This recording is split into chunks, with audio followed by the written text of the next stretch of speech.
মনে হয় যেন সামনে নির্বাচন করবো আমির ভাইয়া নমুনা কয় না বুড়াচ্ছে তো বুড়াচ্ছে টেলিভিশন খুললে দেখবেন টক শো করে এই টক শোর নাম দিয়া কথা কইতো লইলে ইসলামের বিরুদ্ধে কথা কয় কথা বলতে গেলেই আলেম ওলামার বিরুদ্ধে কথা কয় কথা বলতে গেলেই মসজিদ মাদ্রাসার বিরুদ্ধে কথা কয় কথা বলতে গেলেই ইসলামী আন্দোলনের যারা অগ্রসেনানী তাদের চরিত্রে কালিমা লেপন করতে চায় ঠিক কিনা বলো ওরা হইলো আবু জেহেলের বংশ দেখি হ্যাঁ পাওয়া যায় কয়েকদিন আগে গত 3-4 বছর আগে ওখানকার এই সাহস কেউ করতো না আগিলা দিনের কথা আর কি।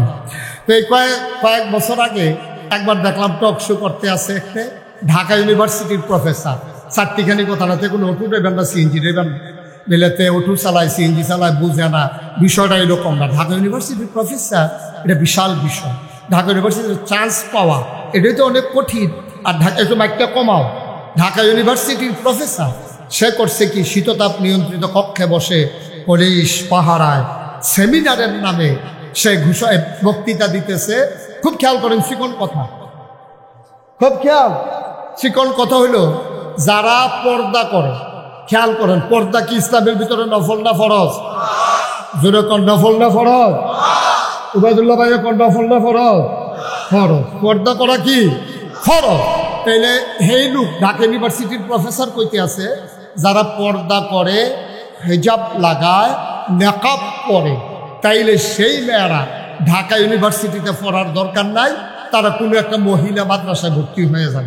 এটাকে আপনারা একমত? মনে করেন আমাদের আজকের সভাপতি মাওলানা কবির আহমদ, ওনার একটা মেধাবী মেয়ে মনে করেন ঢাকা ইউনিভার্সিটিতে চান্স পাইছে, তুমি প্রিন্সিপাল হুজুর ইসলাম মানে তো ওনার ভাই ওদো পর্দা করে। এখন ওনার মেয়ের ইউনিভার্সিটিতে পড়ে পর্দা করার কারণে এবার আর মাইয়া ইউনিভার্সিটিতে পড়তে পারবে না। পারবে তো? হ্যাঁ তো কয় পারবে না, কয় পর্দা করে দেখা হ্যাঁ মহিলা মাদ্রাসায় ভর্তি করাই দাও, ঢাকা ইউনিভার্সিটিতে পড়ার দরকার। আমি বলি বেটা তুমি তো আন্দাজি বুঝো নাই, তুমি কোন দেশে বসে কথা বলতেছো তুমি বোধহয় ভুলে গেছো এই দেশ বাংলাদেশ, যেই দেশের ৯২% জন লোক মুসলমান, ঠিক কিনা কও? যেই দেশে হক্কানি পীর মাশায়েখেরা আলেম ওলামারা এই মানুষগুলোকে নেংটির বদলে লুঙ্গি পরা শিখিয়েছে, হরে রামের জায়গায় কলমা পড়তে শিখিয়েছে, শ্রীর জায়গায় মোহাম্মদ লিখতে শিখিয়েছে, টিকির বদলে টুপি পড়তে শিখিয়েছে। যেই দেশের মুসলমানেরা এশার নামাজ পড়ে দুরূদ পড়তে পড়তে ঘুমোতে যায়, ফজরের আজান শুনলে যাদের ঘুম ভাঙে, সেই বাংলাদেশে মুসলমানের জমিনের উপরে মুসলমানের টাকায় গড়া ইউনিভার্সিটি, যেখানে প্রবেশ থেকে শুরু করে যেখানে ৪র্থ শ্রেণীর কর্মচারী পর্যন্ত তাদের বেতন হয় তোমার আর আমার টাকায়, ঠিক কিনা বলো? সেই ইউনিভার্সিটির হল রুমে বসে তুমি ইসলামের ফরজ বিধান পর্দার বিরুদ্ধে কথা বলো। আমি বলেছি ঢাকা রাজধানীতে শীততাপ নিয়ন্ত্রিত কক্ষে বসে পুলিশ পাহারায় ইসলামের বিরোধিতা করা সহজ, পাল্লে চন্দনার জমিনে এসে বলো পিঠের চামড়া নিয়ে ঢাকা দেওয়া যাবে না। মন যা চায় তাই করবা, মুখে দিয়া যা আসে তাই বলবা, সামনে যা পাবা তাই খাবা, এত সুযোগ আর দেয়া হবে না। এখন বাধা আসবে যেখানে, লড়াই হবে সেখানে, ঠিক কিনা বলো? অনেক করেছো তোমরা, মসজিদের মিম্বারগুলো থেকে আলেমদেরকে নামিয়ে দিয়েছ হক কথা বলার কারণে। আমার প্রাণের তাফসীর মাহফিলগুলো বন্ধ করে দিয়েছ, তামাশা করে ফান্ডের টাকাগুলো নষ্ট করেছ। তোমরা কোরআনের কথা বলতে দাও নাই, বাধা আসবে তো লড়াই হবে, ঠিক কিনা বলো?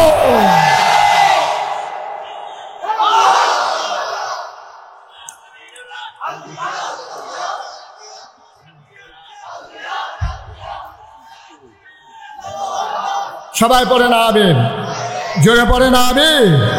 তাইলে নবীজির জমানায় ইসলামের বিরোধিতা করেছে কয়দল লোক? ভুলে গেছেন সবাই? কয়দল? 1 নম্বরে ধর্মগুরু যারা পূজা দিত। আচ্ছা তারা বাধা দিল কেন? তাদের তো ধর্মের আরো দরকার, তারপরে তারা বাধা দিল কেন? কারণ আছে। কারণ হইল পূজা দেওয়ার সময় আপনি যদি ব্রাহ্মণের কাছে যান, পুরোহিতের কাছে যান, তো পুরোহিত কি বলবে? একটা টলার চুল, নতুন একটা ধুতি, নতুন একটা বড় গামছা, তারপরে 2.5 কেজি গাভীর দুধ, একটা ফাড়া, হ্যাঁ, খাসি করলে সুন্দর হইল আর কি, কিন্তু লাগে ফাট আমি খাসি কয়াম কেমনে? এই জিনিসপত্র ফাইলা টাইলা সব কইয়া দিছে, মানে হেতারা লই আইছে। পূজা শেষ, এই যে ধুতি, গামছা, এই কলার ছড়ি, দুধ, ফাড়া, তারপরে ফাইলা, এই সব এখন ফালাই দিছে না ব্রাহ্মণের বাইত নিয়ে গেছে? এখন যদি লা ইলাহা ইল্লাল্লাহ, ইসলাম যদি কায়েম হয়ে যায়, আপনি কি বলছেন? লা ইলাহা, আল্লাহ ছাড়া বিধান নাই, আল্লাহ ছাড়া আবাদত পাওয়ার উপযুক্ত কেউ নাই, পূজা নাই, পার্বণ নাই, যা পাওয়ার আল্লাহ পাবে। সাজদা দেবেন আল্লাহরে, ডাকবেন আল্লাহরে, চাইবেন আল্লাহর কাছে। এখন তৎকালীন যারা ব্রাহ্মণ তারা ধর বোকা না, তারা বুঝা ফেলাইছে যদি এক আল্লাহর দিন কায়েম হয়ে যায় তাইলে তো পূজা শেষ। পূজা শেষ মানে ধুতি শেষ, ধুতি নাই মানে গামছাও নাই, গামছা নাই মানে ছাগলও নাই, কলার ছড়িও নাই, দুধও নাই, তাইলে হেবারে তো না খাইয়া মরণের বুদ্ধি। হেবারায় চিন্তা করলো যে সব শেষ, পূজা শেষ, ধুতি শেষ, গামছা শেষ, লুঙ্গি শেষ, তারপরে কলার ছড়ি শেষ, গাভীর দুধ শেষ, ফাড়া শেষ। সুতরাং ইসলাম ঠেকাও, ওই 360 দেবদেবীর পূজা বাঁচাও। পূজা বাঁচবে তো ব্রাহ্মণ বাঁচবে, ব্রাহ্মণ বাঁচবে তো ব্রাহ্মণের পরিবার বাঁচবে।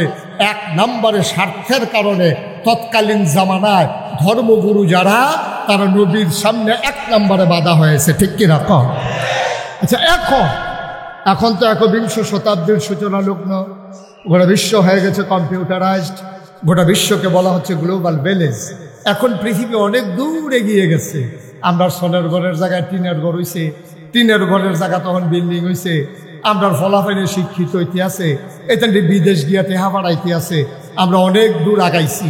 এখনো আপনি খেয়াল করে দেখবেন, যখন আল্লাহর জমিনে আল্লাহর দিন কায়েম করতে চায়, একদল মর্দে মুজাহিদ জীবন বাজি রেখে আল্লাহর জমিনে যখন আল্লাহর দিন কায়েম করতে চায়, দিন কায়েম করতে গিয়ে তারা মামলা মাথা পেতে নেয়, তারা গুম হয়, তারা লাশ হয়, বিনা অপরাধে মিথ্যা ট্রাইব্যুনাল সাজিয়ে মিথ্যা সাক্ষী দিয়া প্রতারিত করে। তারপরে আপনার জুডিশিয়াল কিলিংয়ের মাধ্যমে আমার উপরস্থ নেতাগুলোকে যখন হত্যা করা হচ্ছে, তখন একদল আলেম নামদারি কুলাঙ্গার তারা তাদের পক্ষ নিয়ে, শাসক শ্রেণীর পক্ষ নিয়ে ইসলামী আন্দোলনের বিরোধিতা করেছে, ঠিক কিনা বলো?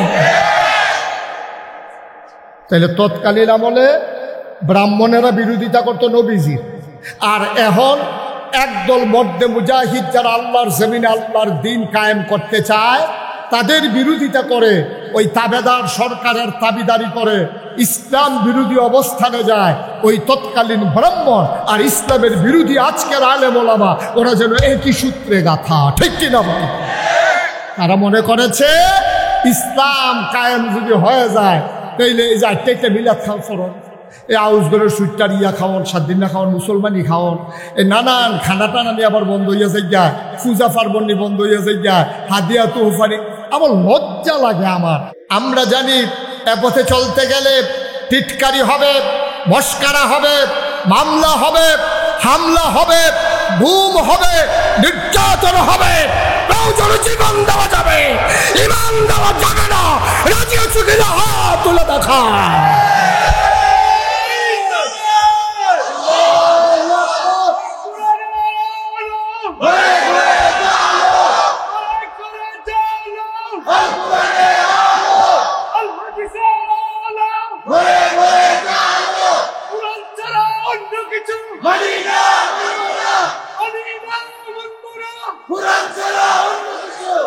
সবাই পড়ে না আমিন, জুড়ে পড়ে না আমিন।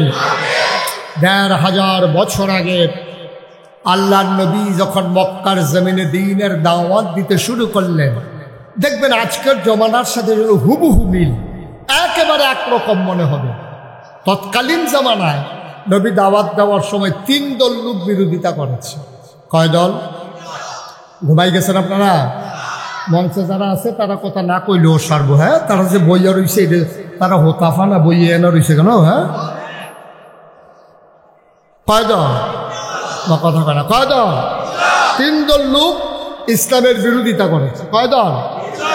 1 নম্বরে তৎকালীন জমানায় যারা ধর্মগুরু, তৎকালীন জমানায় তো পূজা ছিল, অগ্নি পূজা, মূর্তি পূজা, এই পূজাগুলো যারা দিত, আল্লাহ নবী যখন বললেন কুলু লা ইলাহা ইল্লাল্লাহ, তোমরা সবাই পড়ো লা ইলাহা ইল্লাল্লাহ, এই কথা বলো, আপনারাও পড়েন লা ইলাহা লা ইলাহা লা ইলাহা।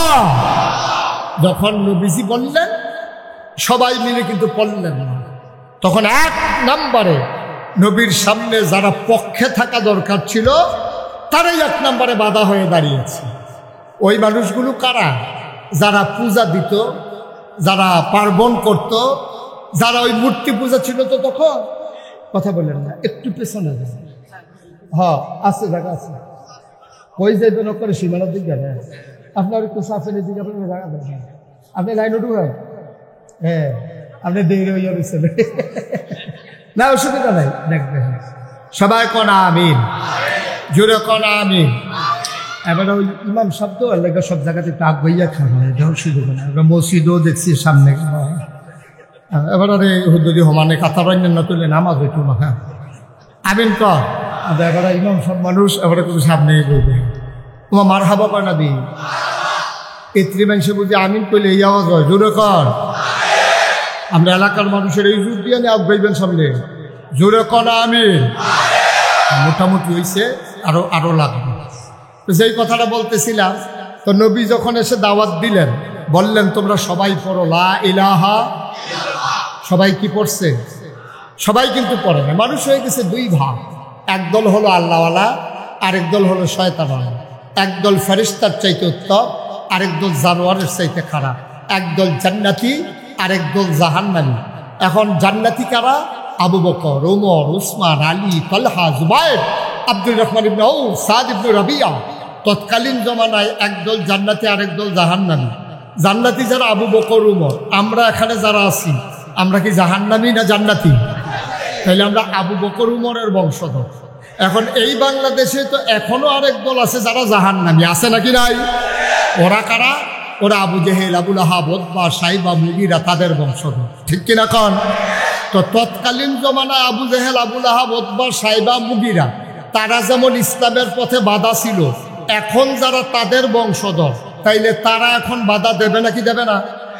স্বাভাবিক জিনিস। আমরা যারা জান্নাতি, আবু বকর, উমর, উসমান, আলী, এটা বন্ধ করে দিতে হবে। একটু ঘুরে আমার দিকে বসতে হবে, সমস্যা হইতে আছে বোঝা মাহফিল। আর একটু ঘুরে, আমির ভাইয়ে ঘুরে ইউটার্ন লই এলাম। হ্যাঁ মাসাল্লাহ, হ্যাঁ সুন্দর হয়েছে। ও আজ হ্যাঁ তারা সাইয়া দিছে, হ্যাঁ মনে হয় যেন সামনে নির্বাচন করবো। আমির ভাইয়া নমুনা এক পায় না, বুড় আছে তো, বুড় আছে, বুড় আছে। মার হাবা পায় না, জোরে পায় না মার হাবা। তাইলে আবু বকরের বংশধর হইলাম আমরা, ঠিক নিও কথা হয় না, ঠিক নেই? তাইলে আমরা যদি আবু বকরের বংশধর হই, যারা ইসলামের বিরোধিতা করে হিসাবে তারা হইল আবু জেহেলের বংশধর, ঠিক কিনা কন?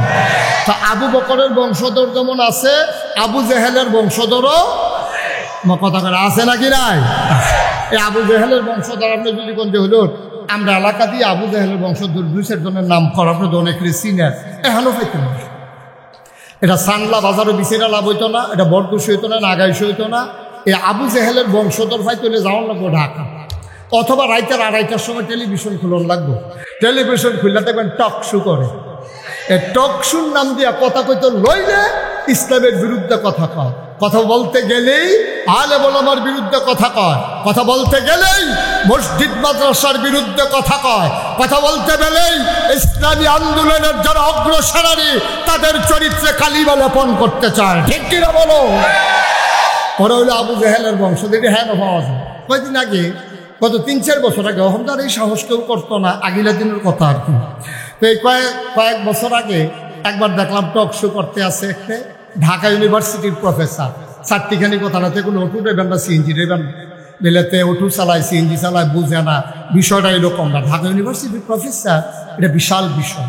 ঢাকা ইউনিভার্সিটির চান্স পাওয়া এটাই তো অনেক কঠিন। আর একটু একটা কমাও, ঢাকা ইউনিভার্সিটির প্রফেসর, সে করছে কি, শীততাপ নিয়ন্ত্রিত কক্ষে বসে পুলিশ পাহারায় সেমিনারের নামে সে বক্তৃতা দিতেছে। খুব খেয়াল করেন, চিকন কথা, খুব খেয়াল, চিকন কথা হইল যারা পর্দা করে, খেয়াল করেন, পর্দা কি ইসলামের ভিতরে নফল না ফরজ? জোরে কর, নফল না ফরজ? উবাইদুল্লাহ ভাইয়ের পর্দা ফর্দা ফরজ, ফরজ। পর্দা করা কি ফরজ। তাইলে সেই লোক ঢাকা ইউনিভার্সিটির প্রফেসর কইতে আছে, যারা পর্দা করে, হিজাব লাগায়, নেকাব পরে, তাইলে সেই মেয়েরা ঢাকা ইউনিভার্সিটিতে পড়ার দরকার নাই, তারা কোনো একটা মহিলা মাদ্রাসায় ভর্তি হয়ে যায়। এটাকে আপনারা একমত? মনে করেন আমাদের যে আজকের সভাপতি মাওলানা কবির আহমেদ, ওনার একটা মেধাবী মেয়ে মনে করেন ঢাকা ইউনিভার্সিটিতে চান্স পাইছে, তুমি প্রিন্সিপাল হুজুর ইসলাম মানে তো ওনার ভাই ওদো পর্দা করে, এখন ওনার মেয়ের ইউনিভার্সিটিতে পড়ে, পর্দা করার কারণে এবার আর মাইয়া ইউনিভার্সিটিতে পড়তে পারবে না। পারবে তো? হ্যাঁ তো কয় পারবে না, কয় পর্দা করে দেখা হ্যাঁ মহিলা মাদ্রাসায় ভর্তি করাই দাও, ঢাকা ইউনিভার্সিটিতে পড়ার দরকার। আমি বলি দাদা তুমি তো আন্দাজি বুঝো নাই, তুমি কোন দেশে বসে কথা বলতেছো তুমি বোধহয় ভুলে গেছো। এই দেশ বাংলাদেশ, যেই দেশের ৯২% জন লোক মুসলমান, ঠিক কিনা কও? যেই দেশে হক্কানি পীর মাশায়েখেরা, আলেম ওলামারা এই মানুষগুলোকে নেংটির বদলে লুঙ্গি পরা শিখিয়েছে, হরে রামের জায়গায় কলমা পড়তে শিখিয়েছে, শ্রীর জায়গায় মোহাম্মদ লিখতে শিখিয়েছে, টিকির বদলে টুপি পড়তে শিখিয়েছে।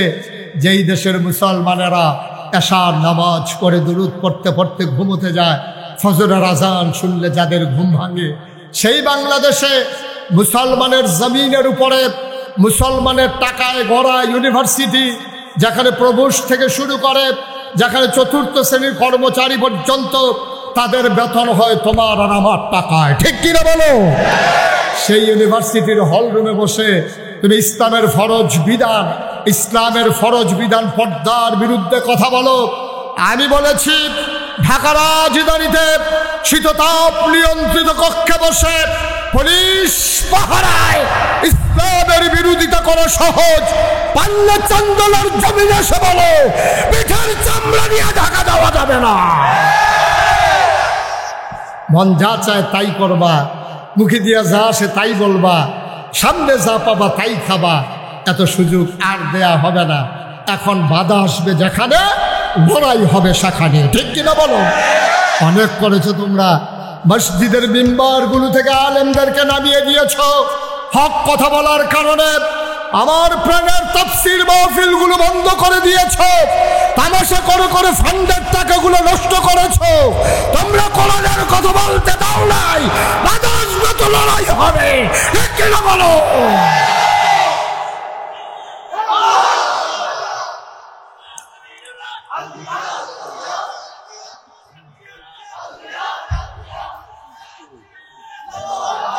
সবাই পড়ে না আমিন, জোরে পড়ে না আমিন। তাইলে নবীজির জমানায় ইসলামের বিরোধিতা করেছে কয়দল লোক? ভুলে গেছেন সবাই? কয়দল? 1 নম্বরে ধর্মগুরু, যারা পূজা দিত। আচ্ছা তারা বাধা দিল কেন? তাদের তো ধর্মের আরো দরকার, তারপরে তারা বাধা দিল কেন? কারণ আছে। কারণ হইল পূজা দেওয়ার সময় আপনি যদি ব্রাহ্মণের কাছে যান, পুরোহিতের কাছে যান, তো পুরোহিত কি বলবে? একটা কলার চুরি, নতুন একটা ধুতি, নতুন একটা বড় গামছা, তারপরে 2.5 কেজি গাভীর দুধ, একটা ফাড়া। হ্যাঁ খাসি করলে সুন্দর হইল আর কি, কিন্তু লাগে ফাড়া, আমি খাসি করাম কেমনে? এই জিনিসপত্র ফাইলা টাইলা সব কইয়া দিছে, মানে হাতারা লই আইছে। পূজা শেষ, এই যে ধুতি, গামছা, এই কলার ছড়ি, দুধ, ফাড়া, তারপরে ফাইলা, এই সব এখন ফালাই দিছে না ব্রাহ্মণের বাইত নিয়ে গেছে? এখন যদি লা ইলাহা ইল্লাল্লাহ, ইসলাম যদি কায়েম হয়ে যায়, আপনি কি বলছেন? লা ইলাহা, আল্লাহ ছাড়া বিধান নাই, আল্লাহ ছাড়া ইবাদত পাওয়ার উপযুক্ত কেউ নাই, পূজা নাই, পার্বণ নাই, যা পাওয়ার আল্লাহ পাবে। সাজদা দেবেন আল্লাহ রে, ডাকবেন আল্লাহ রে, চাইবেন আল্লাহর কাছে। এখন তৎকালীন যারা ব্রাহ্মণ তারা ধর বোকা না, তারা বুঝা ফেলাইছে যদি এক আল্লাহর দিন কায়েম হয়ে যায় তাইলে তো পূজা শেষ। পূজা শেষ মানে ধুতি শেষ, ধুতি নাই মানে গামছাও নাই, গামছা নাই মানে ছাগলও নাই, কলার ছড়িও নাই, দুধও নাই, তাইলে হেবারে তো না খাইয়ে মরণের বুদ্ধি।